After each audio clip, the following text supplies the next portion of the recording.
Good afternoon on this third Sunday of Advent. You see I got my bright red Advent hoodie on.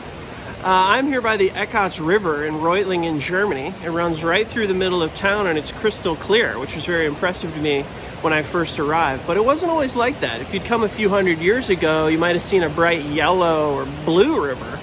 That's because this is a historic textile production area. And so when the producers would dye the fabrics, they would then flush that dye right into the river and pollute it.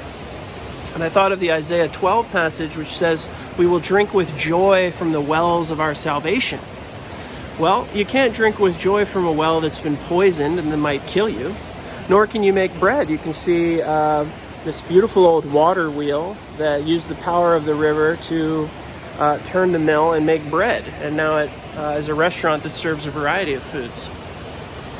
Well, over time, the community here realized they wanted a clean river. They wanted to respect their natural surroundings and their natural neighbors.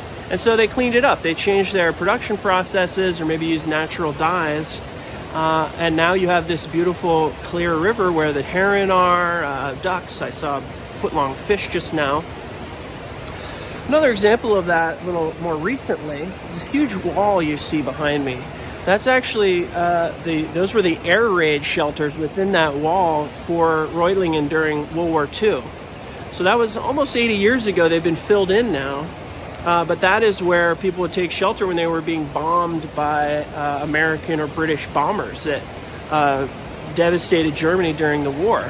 Now, if you're a German citizen and you're reading that Zephaniah passage and you're in the air raid shelter where it's being bombed, you might read, "Taken away your enemies, remove this disaster from you, deal with your oppressor, and restore your fortunes." Well, the fortunes of Reutlingen have certainly been restored. It's a nice community here now. But if you're reading that at the time, you might think, well, the Americans are the oppressors. They're the ones bombing us. After the war ended and Germans realized, what had happened slowly over time in their German society, that the Nazis were the oppressors. They're the ones that had taken away their freedom, their human dignity of not just themselves, but many of their neighbors. Many people were killed in the concentration camps and in the war itself. And so they made this change. They're now living into a healthy society. I feel very welcome here. And an example of that is that on this hill now above it, you have the seminary for one thing, but this beautiful park. And in the edge of the park, there's a place called Kaffeehasel, which is where people with intellectual disabilities work and make the food and drinks, and they make art. And it's a beautiful expression of humanity and inclusion that I think Zephaniah is really talking about, this realized society. And this is the theme throughout the Bible, that we participate in how land is used, how we gather as a society, and we want to invoke God's role in that.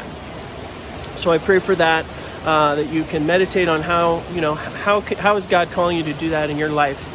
And I wish you a blessed week. God bless.